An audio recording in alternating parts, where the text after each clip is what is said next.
Greetings, love bugs. It's me, your girl, God is coming at you one again. Is the Secret. Neville Goddard.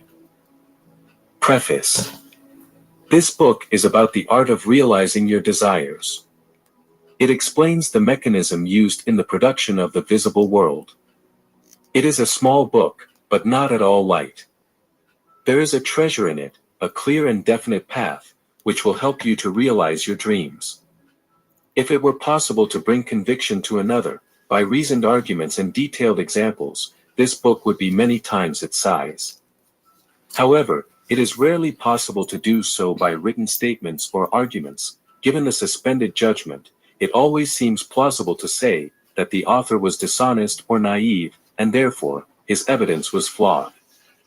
Accordingly, I have intentionally omitted all arguments and testimony, and simply challenge the open-minded reader to practice the law of conscience as revealed in this book. Personal success will be a far more convincing proof than all the books that could be written on the subject. Chapter 1. The Law and its Operation. The world, and all that is in it, is the conditioned and objectified consciousness of man. Consciousness is the cause as well as the substance of the whole world. It is to consciousness, then, that we must turn, if we would discover the secret of creation. Knowledge of the law of consciousness, and the method of operating this law, will enable you to achieve all that you desire in life. Armed with the knowledge of how this law works, you can build and maintain an ideal world. Consciousness is the only reality, not in the figurative sense, but in the real sense. To explain it more clearly, this reality can be compared to a stream, which divides into two parts, the conscious and the subconscious. To operate intelligently the law of consciousness, it is necessary to understand the relationship between the conscious and the subconscious. The conscious is personal and selective, the subconscious is impersonal and non-selective. The conscious is the realm of effect, the subconscious is the realm of cause. These two aspects are the male and female divisions of consciousness. The conscious is masculine, and the subconscious is feminine. The conscious generates ideas, and impresses them upon the subconscious receives ideas, and gives them form and expression. By this law, first conceiving an idea, and then impressing the conceived idea on the subconscious, all things evolve from consciousness, and without this sequence, there is nothing to be done. The conscious imprints on the subconscious, while the subconscious expresses what is imprinted on it. The subconscious does not originate ideas, but accepts as true, those which the conscious mind feels as such, and, in a way known only to the subconscious, objectifies the accepted ideas. Thus, through his power of imagining and feeling, and his freedom to choose the idea he will entertain, man has control over his creation. The control of the subconscious is achieved through the control of his ideas and feelings. The mechanism of creation is hidden in the depths of the subconscious, the feminine aspect or the womb of creation. The subconscious transcends reason, and is independent of induction. It contemplates a feeling as a fact existing in itself, and, assuming it, proceeds to give it expression.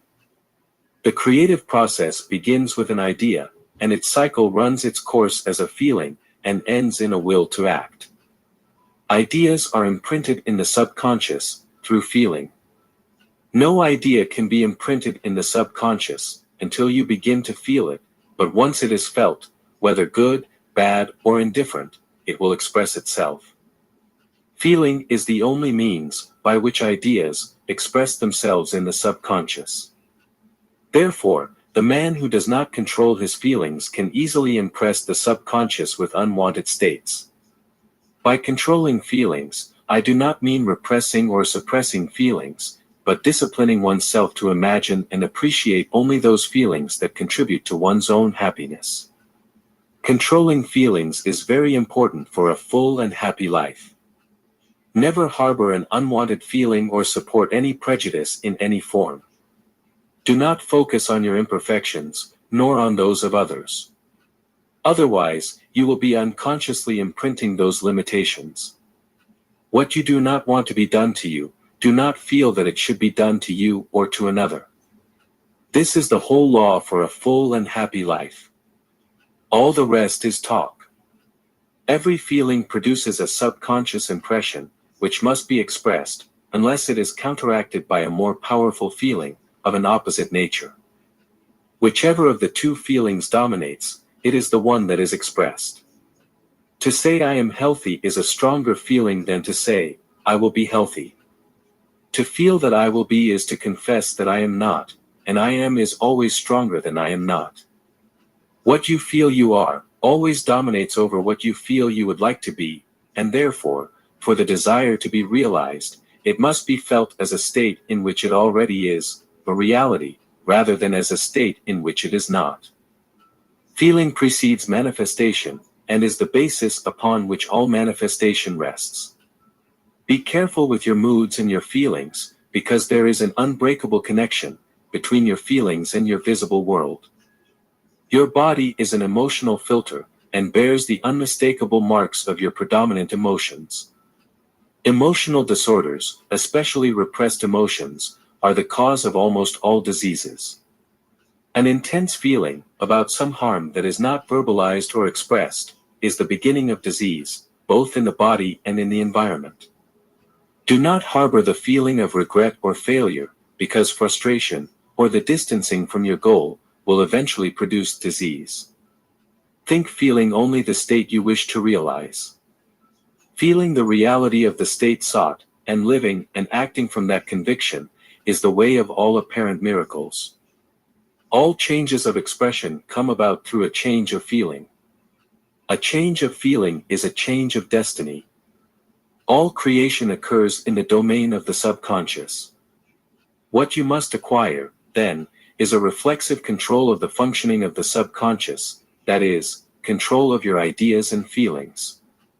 Chance or accident is not responsible for the things that happen to you, nor is predestined destiny the author of your fortune or misfortune.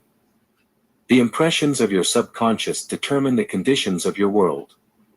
The subconscious is not selective, it is impersonal, and it does not respect people. The subconscious does not care about the truth or falsity of your feelings. It always accepts as true what you feel. Feeling is the consent of the subconscious to the truth of what it declares to be true. Because of this quality of the subconscious, nothing is impossible for man. Whatever the mind of man can conceive and feel to be true, the subconscious can, and must objectify. Your feelings create the pattern from which your world is created, and a change of feeling is a change of pattern. The subconscious never stops expressing what is impressed upon it. The moment it receives an impression, it begins to elaborate the forms of its expression. It accepts the feeling impressed upon it, your feeling, as a fact that exists in itself, and immediately begins to produce in the outer or objective world what exactly resembles that feeling. The subconscious never modifies the beliefs that man accepts. It expresses them to the last detail, whether they are beneficial or not. To impress the subconscious with the desirable state, you must assume the feeling that would be yours, if you had already realized your desire. In defining your goal, you should concern yourself only with the goal itself. The form of expression or the difficulties involved are not to be considered by you. What is thought with feeling in any state is impressed upon the subconscious. Therefore, if you concentrate more than anything else on difficulties, barriers, or delays, the subconscious, by its non-selective nature, accepts the feeling of difficulties and obstacles as your request and proceeds to produce them in your outer world. The subconscious is the matrix of creation. It receives the idea itself through the feelings of man. It never changes the idea it receives, but always gives it form. Therefore, the subconscious expresses the idea in the image and likeness of the feeling it receives. To feel a state of hopelessness or impossibility is to impress the subconscious with the idea of failure. Although the subconscious serves man faithfully, it should not be inferred that the relationship is that of a servant to his master, as was formerly conceived. The ancient prophets, call him the slave and servant of man. St. Paul personified it as woman and said, woman must be subject to man in all things. The subconscious serves man and faithfully molds his feelings. However, the subconscious has a distinct aversion to compulsion and responds to persuasion rather than command. Consequently, it resembles the loving wife more than the servant. The husband leads the wife, Ephesians 5:23. This may not be true of the man and the woman in their earthly relationship, but it is true of the conscious and the subconscious, or the male and female aspects of consciousness. The mystery to which Paul was referring when he wrote, "This is a great mystery. He that loveth his wife loveth himself, and the two shall be one in the flesh." It is simply the mystery of the conscience. Consciousness is really one and undivided, but for the sake of creation, it seems to be divided into two. The conscious, objective, or masculine aspect is really the head, and dominates the subconscious, subjective, or feminine aspect. However, this leadership is not that of the tyrant, but that of the lover. Thus, by assuming the feeling that would be yours, if you were already in possession of your goal, the subconscious is motivated to construct that, which exactly resembles your assumption. Your desires are not subconsciously accepted until you assume the feeling of their reality, because only through feeling is an idea subconsciously accepted, and only through this subconscious acceptance can it come to expression. It is easier to attribute your feeling to the events of the world than to admit that the conditions of the world reflect your feeling. However, it is eternally true that the outside reflects the inside. As it is within, so it is without. A man can receive nothing, unless it is given to him from heaven. And the kingdom of heaven is within you. Nothing comes from without, all things come from within, from the subconscious. It is impossible for you to see anything else, other than the contents of your consciousness. Your world in every detail is the objectified consciousness. The objective states are witnesses to the impressions of the subconscious. A change of impression provokes a change of expression. The subconscious accepts as true what you feel to be true, and since creation is the result of subconscious impressions, you, through your feelings, determine creation. You are already what you wish to be, and your refusal to believe it is the only reason you do not see it. To look outside for what you do not feel you are is to look in vain, for we never find what we desire, we only find what we are. In short, you only express and have what you are conscious of being or possessing. To him that hath is given. Denying the evidence of the senses, and appropriating the sensation of desire fulfilled, is the path to the realization of your desire. Mastery of yourself, over your thoughts and feelings, is the greatest achievement. However, until this mastery of yourself is achieved to perfection, so that instead of appearance, you feel everything you wish to feel, you have to use sleep and prayer to help you realize your desired states. These are two gateways to the subconscious. Chapter 2. The Dream. The dream, the life that occupies 1/3 of our stay on earth, is the natural door of access to the subconscious. That is why we now deal with sleep. The two conscious thirds of our life on earth is measured by the degree of attention we pay to sleep. Our understanding and delight for what the dream has to bestow upon us will cause us, night after night, to set out for it, as if we were going on a date with a lover. In a dream, in a vision of the night, when deep sleep falls upon men, while they sleep in bed, then he opens men's ears and gives them their instructions. Job 33. It is in sleep and in prayer, a state similar to sleep, that man enters into the subconscious, to make his impressions and receive his instructions. In these states the conscious and the subconscious unite creatively. The masculine aspect and the feminine aspect become one. The dream is the moment when the masculine aspect, or conscious mind, leaves the world of the senses to seek its lover, or subconscious part. The subconscious, unlike the woman who marries her husband to change him, has no desire to change to the conscious or waking state, but loves him as he is, and faithfully reproduces his likeness in the outer world of form. The conditions and events of your life are your children formed from the molds of your subconscious impressions in sleep. They are made in the image and likeness of your innermost feeling, so that they may reveal you to yourself. As it is in heaven, so it is on earth. As it is in the subconscious, so it is on earth. Whatever you have in consciousness when you go to sleep, is the measure of your expression, in the conscious 2/3 of your life on earth. Nothing prevents you from realizing your goal, except your inability to feel that you are already what you wish to be, or that you are already in possession of what you seek. Your subconscious gives form to your desires only when you feel that your desire has been realized. The unconscious state of sleep is the normal state of the subconscious. Since all things come from within you, and your conception of yourself determines what comes, you must always feel the desire as already realized before you go to sleep.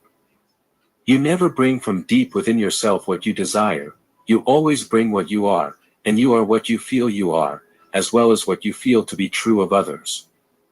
Therefore, to be realized, desire must resolve itself into the feeling of being, having, or witnessing the state sought. This is achieved by adopting the feeling of the realized desire. The feeling that arises in response to the question, how would I feel if my desire were fulfilled? That is the feeling, which must monopolize and immobilize your attention, while you relax to sleep. You must be in the consciousness of being or having that which you desire before you fall asleep. Once asleep, man has no freedom of choice. His sleep is completely dominated by the ultimate concept he has of his waking self. Therefore, he must always assume the feeling of fullness and satisfaction before retiring to sleep. Come before me with singing and thanksgiving, enter into his gates with thanksgiving, and into his courts with praise. Your state of mind before sleep defines your state of consciousness as you enter into the presence of the eternal lover, called the subconscious. Your subconscious mind sees you exactly as you feel you are. If as you prepare for sleep, you assume and maintain the consciousness of success, feeling, I am successful, you must be successful. Lie on your back, with your head at the same level as your body. Feel just as you would feel, if you were already in possession of your desire, and relax peacefully in unconsciousness. He that upholdeth Israel shall not sleep. However, he gives sleep to his beloved. The subconscious never sleeps. Sleep is the door, through which the conscious or waking mind enters, to creatively unite with the subconscious. The dream conceals the creative act, while the objective world reveals it. In the dream, man imprints on the subconscious the conception he has of himself. The most beautiful description of this romance between the conscious and the subconscious is the one told in the Song of Songs. In the night upon my bed, I sought him that loveth my soul. I found him whom my soul loves, I embraced him and never let him go, until I brought him into my mother's house, and into her chamber that conceived me. As you prepare to sleep, feel yourself in the state of answered desire, and then relax into unconsciousness. What you seek is your desire fulfilled. At night, in your bed, seek the sensation of the desire fulfilled, so that you can take it into the chamber of the one who conceived you, into the dream or subconscious that formed you, so that this desire can also be expressed. This is the way to discover and take your desires to the subconscious. Feel yourself in the state of desire fulfillment, and quietly let yourself fall into sleep. Night after night, you must assume the sensation of being, having and witnessing that which you seek to be, possess, and see manifested. Never go to sleep feeling discouraged or unsatisfied. Never sleep with the consciousness of insufficiency.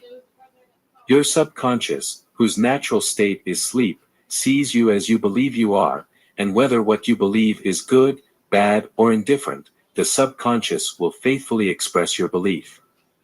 Just as you feel, you impress it upon her, and she, the perfect lover, gives form to these impressions, and expresses them as the children of her beloved. All beautiful thou art, my love, there is no blemish in thee is the mental attitude to adopt before you fall asleep. Discard appearances, and feel things as you wish them to be. Declare things invisible as if they were seen, and what was not seen becomes visible. To assume the feeling of contentment is to declare those conditions that reflect contentment, as if they were a present reality. Signs follow, they do not precede. The proof of what you are will follow the awareness that you are, not precede it. You are an eternal dreamer, dreaming non-eternal dreams. Your dreams take shape when you assume the feeling of their reality. Do not limit yourself to the past. Knowing that nothing is impossible for consciousness, begin to imagine states beyond the experiences of the past. Whatever the mind of man can imagine, it can realize. All objective, visible, states were first subjective, invisible, states, but you made them visible, assuming the feeling of their reality. The creative process consists in first imagining and then believing in the imagined state. Always imagine and hope for the best. The world cannot change until you change your conception of it. As within, so without. Nations, as well as people, are what you think they are. No matter what the problem is, no matter where it is, no matter who it concerns, you have no one to change but yourself. And you have no opponent or helper to make the change within yourself. You have nothing else to do but to convince yourself of the reality of what you wish to see manifested. As soon as you succeed in convincing yourself of the reality of the state you seek, the results will confirm your belief. Never suggest to another the state you wish to see expressed, but convince yourself that it is already what you wish it to be. The realization of your desire is achieved by assuming the feeling of desire fulfilled. You cannot fail if you do not convince yourself of the reality of your desire. A change of belief is confirmed by a change of expression.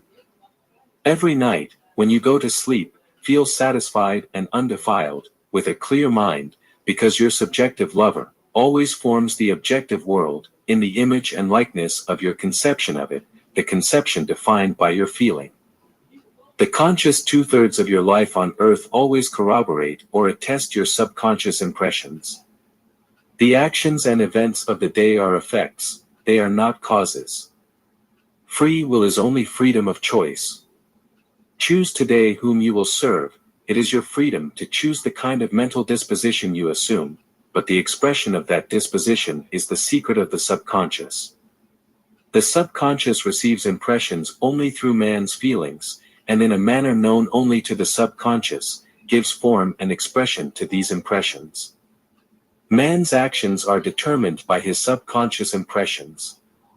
His illusion of free will, his belief in freedom of action, is only ignorance of the causes that cause him to act. He believes that he is free because he has forgotten the link between himself and the fact. The awakened man is obliged to express his subconscious impressions. If in the past he has imprinted upon himself something unwise, let him begin to change his thoughts and feelings, for only when he does so will he change his world.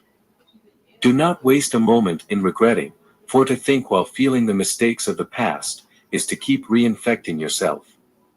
Let the dead bury the dead. Get out of appearances, and assume the feeling that would be yours, if you were already what you wish to be. Feeling a state produces that state. The role you play on the world